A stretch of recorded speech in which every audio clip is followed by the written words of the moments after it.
The Key of Solomon is a grimoire incorrectly attributed to King Solomon. It probably dates back to the 14th or 15th century Italian Renaissance. It presents a typical example of Renaissance magic. It is possible that the Key of Solomon inspired later works, particularly the 17th-century grimoire also known as Clavicula Salomonis Regis, the Lesser Key of Solomon or Lemerton, although there are many differences between the books, manuscripts and textual history. Many such grimoires attributed to King Solomon were written in this period, ultimately influenced by earlier works of Jewish Kabbalists and Arab alchemists, which in turn hark back to Greco-Roman magic of late antiquity. Several versions of the Key of Solomon exist, in various translations, and with minor or significant differences. The archetype was probably a Latin or Italian text dating to the 14th or 15th century. Most extant manuscripts date to the late 16th, 17th or 18th centuries, but there is an early Greek manuscript,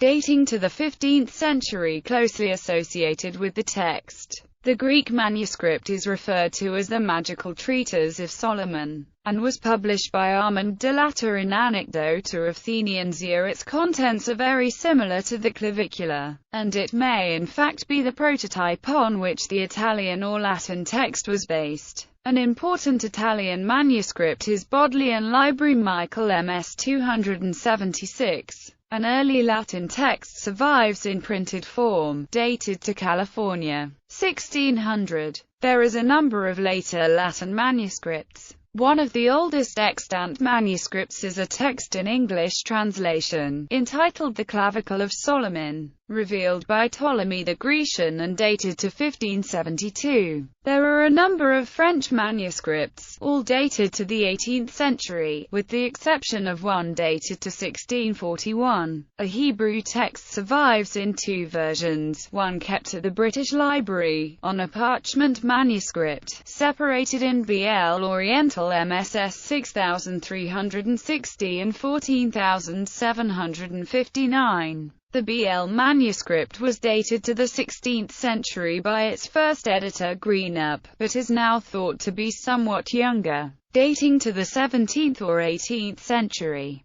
The discovery of a second Hebrew text in the library of Samuel H. Gollancz was published by his son Hermann Gollancz in 1903, who also published a facsimile edition in 1914. Gollancz manuscript had been copied in Amsterdam, in Sephardic cursive script, and is less legible than the BL text. The Hebrew text is not considered the original. It is rather a late Jewish adaptation of a Latin or Italian clavicular text. The BL manuscript is probably the archetype of the Hebrew translation, and Gollancz manuscript a copy of the BL one. An edition of the Latin manuscripts of the British Library was published by S. L. MacGregor Mathers in 1889. L.W. de Lawrence in 1914 published The Greater Key of Solomon, directly based on Mathers' edition, to which he made alterations in an attempt to advertise his mail-order business.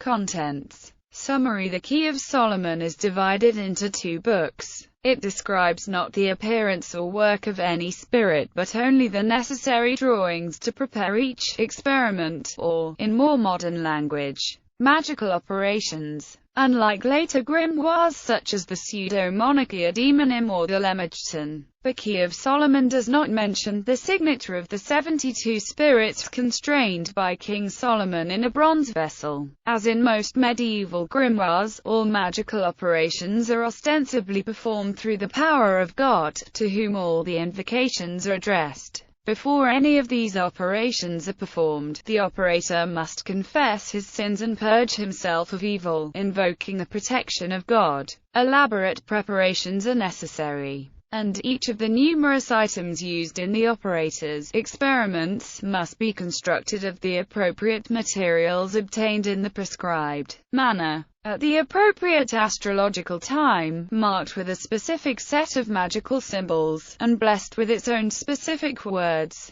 All substances needed for the magic drawings and amulets are detailed, as well as the means to purify and prepare them. Many of the symbols incorporate the transitus fluvii occult alphabet. Introduction. According to the mythical history of the document, as recorded in its introduction, Solomon wrote the book for his son Rehoboam, and commanded him to hide the book in his sepulchre upon his death.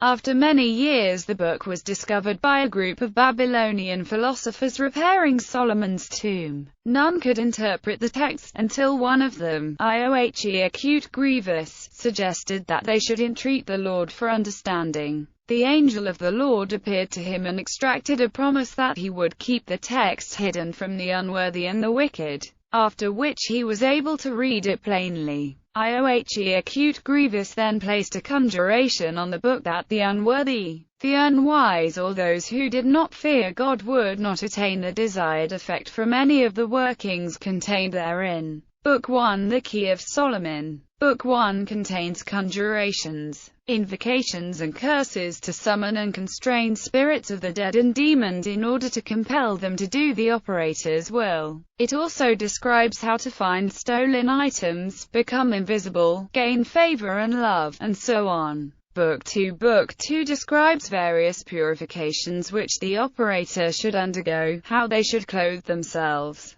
how the magical implements used in their operations should be constructed, and what animal sacrifices should be made to the spirits. English translations. The Key of Solomon the King, trans. and dead. S. Liddell McGregor Mathers, 1889. Forward by R. A. Gilbert. Boston, York Beach, Me. Weiser Books, 2000.